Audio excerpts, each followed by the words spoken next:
Hello and welcome to AM Guide Assam.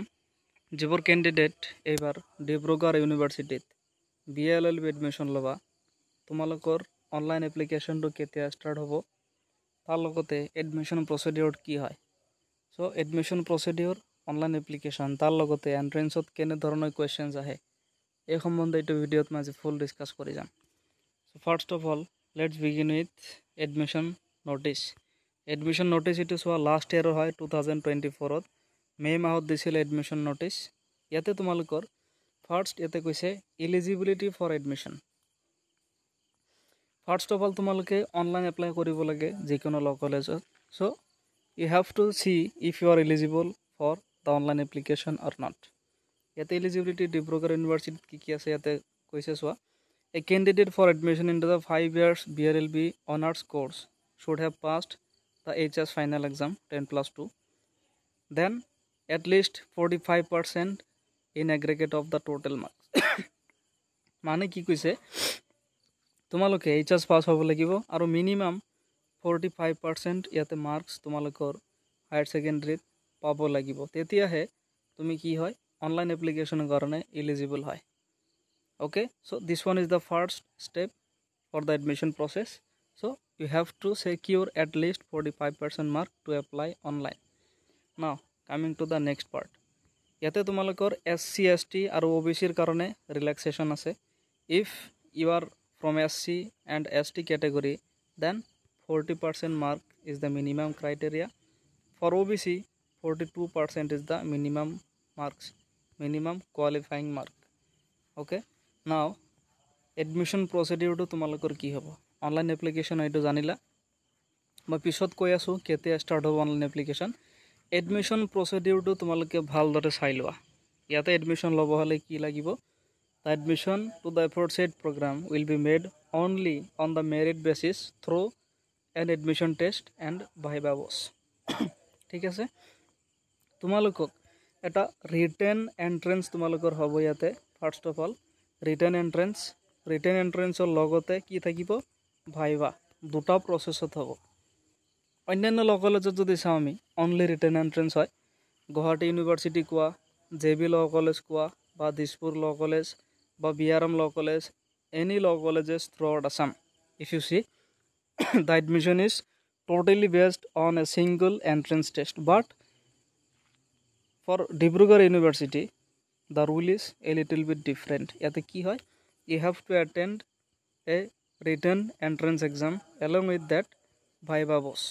ঠিক আছে এই দুটা যদি তোমালোকে পাস কৰা তেতিয়া হে তোমালোকৰ এডমিশন ৰেতে পাবা এতিয়া সোৱা এপ্লাই কৰাৰ পিছত তোমালোকৰ ভাইবা হল ৰিটেন টেষ্ট তোমালোকে দিলা অনলাইন এপ্লিকেশন টু স্টাৰ্ট হ'ব কেতিয়া তাৰ আগতে তোমালোকে চাই লবা যেতিয়া তোমালোকে এপ্লাই কৰা the application fees is ₹950 যিবোৰ এপ্লাই কৰিবা ক্যান্ডিডেট তোমালোকৰ 950 এটা এপ্লিকেশন ফিস দিব লাগে while you are applying for the aforesaid course এতিয়া লাষ্ট ইয়াৰ যদি চাও আমি লাষ্ট ইয়াৰ অনলাইন এপ্লিকেশন টো কেতে হৈছিলে 16th May 2024 আৰু লাষ্ট ডেট আছিল 10th of June 2024 so if you look for the online application dates for 2025 now you can assume that the application will begin in the mid of May that is May 15 to 20 তোমালোকৰ কি হ'ব online application টো start হ'ব আৰু জুনৰ 10 to 15 কি হয় last date হয় আৰু এন্ট্ৰেন্স টো কেতিয়া হয় সোৱা ইয়াতে 30th June 2024 ত হৈছিল মানে from online application to entrance তোমালোকৰ কিমান দিন ইয়াতে হাতত থাকে maximum 40 to 45 days তোমালোকৰ হাতত থাকে এতিয়া সোৱা within these 45 days you have to prepare for the written entrance as well as viva voce written entrance ত যদি আমি ইয়াতে চাও total marks কিমান থাকিব 200 তাৰে written ত থাকিব 180 আৰু viva ত থাকিব 20 contents যদি চাও syllabus কি আছে general english থাকিব general knowledge analytical and logical reasoning then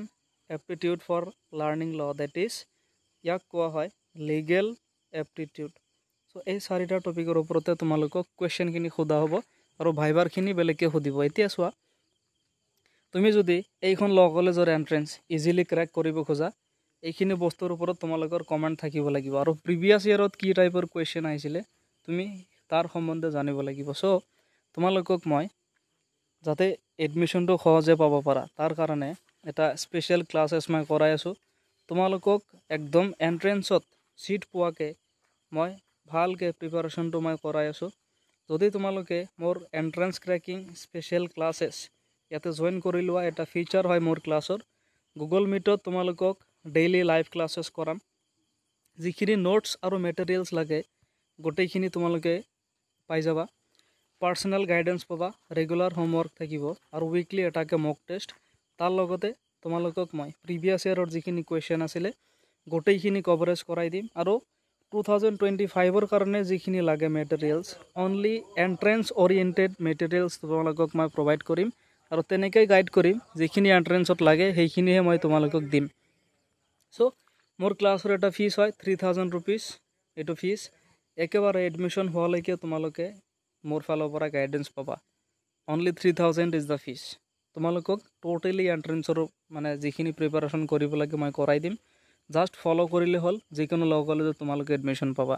so ক্লাছটো যদি কৰা মোক কন্টাক্ট কৰি লবা মোৰ হোৱাটসঅ্যাপ নাম্বাৰ এইটো ভিডিওৰ ডেসক্ৰিপচনত মই দিছো বা তোমালোকে স্ক্ৰিনত চাব পাৰিছা সেইটো নাম্বাৰত মোক কন্টাক্ট কৰিলে পাই যাবা